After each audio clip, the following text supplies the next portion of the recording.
ఒక దురదృష్టకరమైనటువంటి సంఘటన కాకినాడ జిల్లా సామర్లకోట మండలం వేట్లపాలెం గ్రామంలో జరిగినటువంటి ఒక ఫైర్ యాక్సిడెంట్.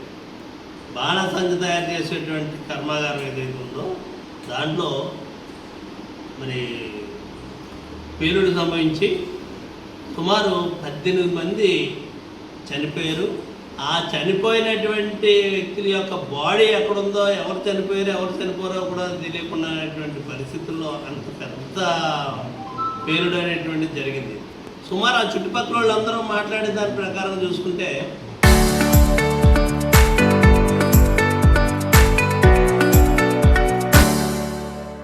ఒక 4-5 కిలోమీటర్ల వరకు ఆ శబ్దం వినపడింది అనేటువంటిది ఆ చుట్టుపక్కల గ్రామాలలో కూడా చెప్పేటువంటి పరిస్థితి.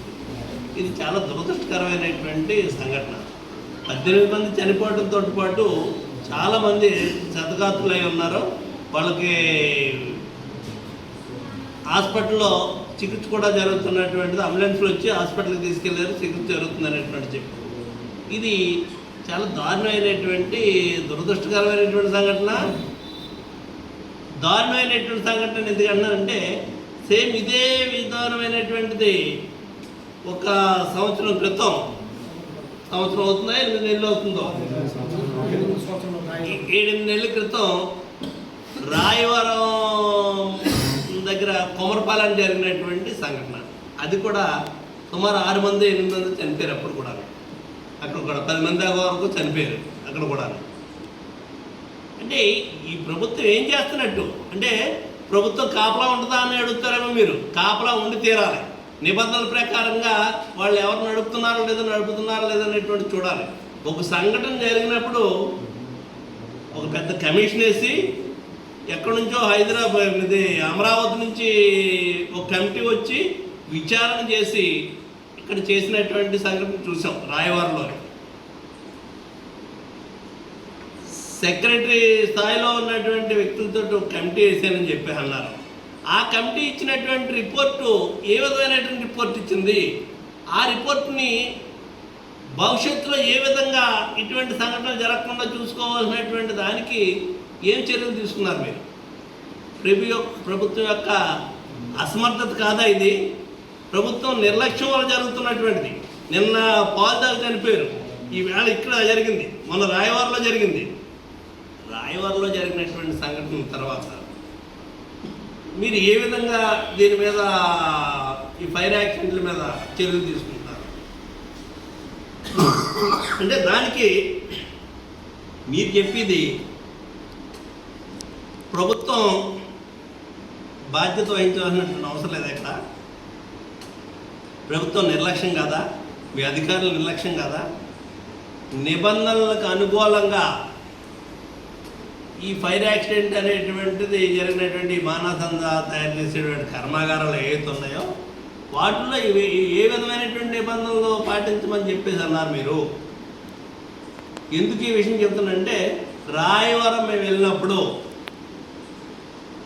రాయవరంలో కొమరపాలెంని ఫైర్ యాక్సిడెంట్ జరిగినప్పుడు 10 మంది చనిపోయినప్పుడు కమిషన్ వచ్చింది. ఆ కమిషన్ దగ్గర మేము అటెండ్ అయ్యాం. ఆ సెక్రటరీ తోటి వాళ్ళతో మాట్లాడటం జరిగింది. ఇది జరిగినటువంటి దాన్ని నష్ట నివారణ మనం చేయలేమండి. భవిష్యత్తులో ఇటువంటి జరగకుండా ఉండటం కోసం ఏ విధంగా చర్యలు తీసుకోవాలనేటువంటి దాని గురించి మేము ఒక రిపోర్ట్ ఇస్తాం గవర్నమెంట్కి అన్నారు. అసలు రిపోర్టు గవర్నమెంట్కి ఆ కమిటీ ఇచ్చిందా లేదా? ఇచ్చినటువంటి రిపోర్ట్ని ఇంప్లిమెంటేషన్ అనేటువంటిది ప్రభుత్వం చేయటం లేదా అనేటువంటిది ఇటువంటి సంఘటనలు జరిగితే ఏం సమాధానం చెప్తారు? అంటే తలకో 10 లక్షలు తలకో 20 లక్షలు ఇచ్చేస్తే అయిపోతుందా అనేటువంటిది. ప్రాణాలు ఖరీదు కడుతున్నారు మీరు డబ్బుతోటి. అంతేగాని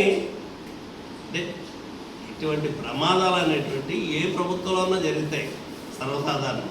కానీ ఒక సంఘటన జరిగినప్పుడు రెండో సంఘటన జరగకుండా ఉండడానికి కావాలనేటువంటి మీరు ఆ జాగ్రత్తలు ఏం తీసుకున్నారనేటువంటిదే ఇక్కడ సమస్య. ఈ దుర్మార్గమైనటువంటి విధంగా ఉంది.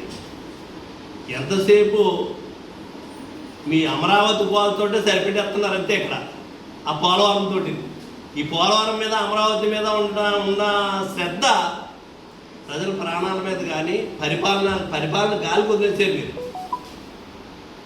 పరిపాలన గాలి వదిలేసారు ఎందుకంటున్నా అంటే ఈ మధ్యకాలంలో అనేకమైనటువంటి సంఘటనలు జరిగినాయి.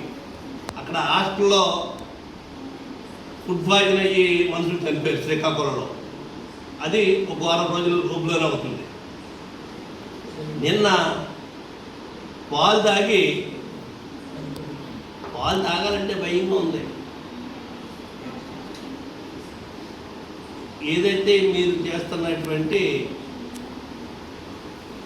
ఈ డైరీలు ఉన్నాయో, ఈ డైరీల్లో పాలు తాగాలంటే ప్రజలు భయపడేటువంటి పరిస్థితికి ఏంటిది? పరిపాలన గాలి వదిలేసి మీరు ధనార్జనతో అక్కడ ఉన్నటువంటి పోలవరం మీద లేదంటే ఇక్కడ ఉన్నటువంటి అమరావతి మీద దృష్టి ఎందుకు పెడుతున్నారు అనేటువంటిది అందరికీ తెలుసు. మీకు ఇది ఏదైతే ధనార్జనతో చేస్తున్నటువంటి పనులు చాలా దుర్మార్గమైనటువంటి విధంగా ఉంది. ప్రమాదవశాత్తు జరగవచ్చు, దానికి ఎవరో ఏమి చేయలేరు. కానీ ప్రభుత్వం చర్యలు అనేటువంటి ఏ విధంగా ఉన్నాయనేటువంటిది చూస్తే మీరు ఎంతవరకు దీన్ని పట్టించుకుంటున్నారనేటువంటిది కూడా అర్థమవుతుందనేటువంటిది ఖచ్చితంగా ఈ ప్రభుత్వం దీనికి సమాధానం చెప్పాలనేటువంటిది మేము డిమాండ్ చేస్తున్నాం. సమాధానం చెప్పడం అంటే ఆ చనిపోయినటువంటి కుటుంబీకులను ఆదుకోవటం అనేటువంటిది ఒకటి. ఈ సంఘటన జరగటానికి అక్కడ ప్రభుత్వం తీసుకోవాలనేటువంటి చర్యలన్నీ తీసుకుందా లేదా అనేటువంటిది తీసుకోకపోతే, ఎందుకంటే రాయవరం దగ్గర కొమరపాలెం సంఘటన జరిగిన తర్వాత ఇదే పేలుడుకు సంబంధించినటువంటి బాణాసంచ తయారు చేసేటువంటి కర్మాగారంలో జరిగినటువంటి పేలుడులో ఒక రిపోర్ట్ ఇస్తుందని చెప్పేసి అన్నారు. సెక్రటరీ గారు వచ్చారు, ఆ రోజు నేను కూడా కలిశాను.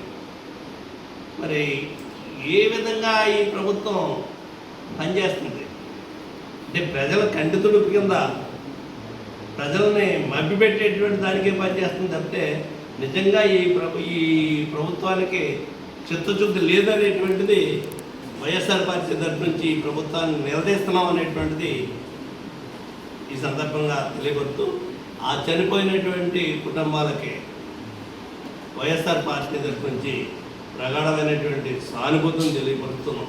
ఈ సందర్భంగా చనిపోయినటువంటి కుటుంబాలకి కనీసం 50 లక్షల రూపాయలు తక్కువ కాకుండా వాళ్ళ కుటుంబాలను ఆదుకోవడం కోసం నష్టపరిహారం ఇవ్వాలనేటువంటిది డిమాండ్ చేస్తూ ఆ చనిపోయినటువంటి కుటుంబంలో ఉన్నటువంటి పిల్లలు ఎవరైతే ఉన్నారో వాళ్ళు చదువుకుని ఉంటే వాళ్ళ అర్హతకు తగ్గట్టుగా వాళ్ళు ప్రభుత్వంలో ఉద్యోగాలు కూడా కల్పించాలనేటువంటిది వైఎస్ఆర్ పార్టీ డిమాండ్ చేస్తుంది. ఎందుకు చెప్తున్నాం అంటే ఇదే సంఘటన మరి ఎలమంచిలి దగ్గర జరిగినప్పుడు ఎవరది ఏంటి కంపెనీ కాదు, జరిగినటువంటి ఫైర్ యాక్సిడెంట్ ఏదైతే ఉందో దాంట్లో ఉన్నటువంటి వాడికి చనిపోయినటువంటి ఫైర్ యాక్సిడెంట్ జరిగినటువంటి రోజుల్లోనే కమిషన్ వేస్తాం లేకపోతే రిపోర్ట్ తెప్పించుకుంటామని చెప్పలేదు ఆ జగన్మోహన్ రెడ్డి. రోజులు తిరగకుండానే ఒక కుటుంబానికి ₹1 కోటి నష్టపరిహారం ఇచ్చినటువంటి సంఘటనలు మనం చూసాం.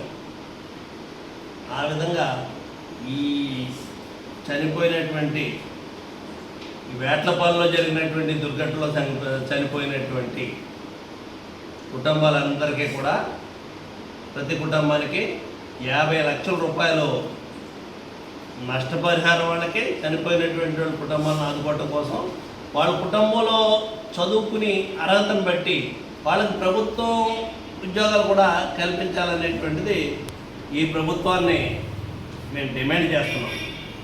Local to global news at your finger tips. మీ చేతిలో ఒక ఆయుధం. Download R TV app.